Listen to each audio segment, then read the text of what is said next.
رب گوجه فله یا رب گوجه شرکتی، انتخاب شما کدومه؟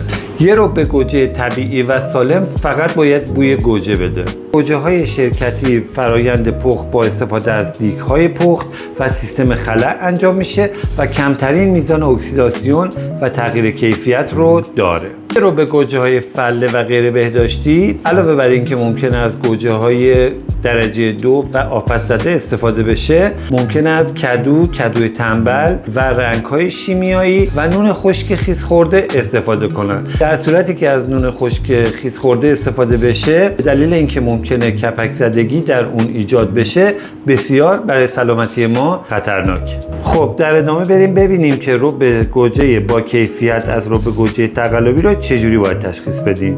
1 یا 2 قاشق روغن رو داغ می‌کنیم. وقتی که روغن کامل داغ شد، رب گوجه رو به اون اضافه میکنیم. اگر به طور یک نواخت توی روغن پخش شد، نشون دهنده اینه که یه رب گوجه طبیعی و با کیفیته.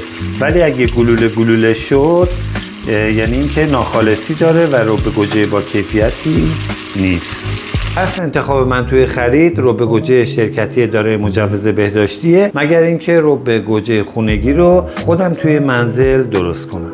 حالا قضاوت با شما، رب خونگی استفاده میکنی یا رب شرکتی دارای مجوز بهداشتی؟ توی کامنت ها برام نظرتون رو اعلام کنید.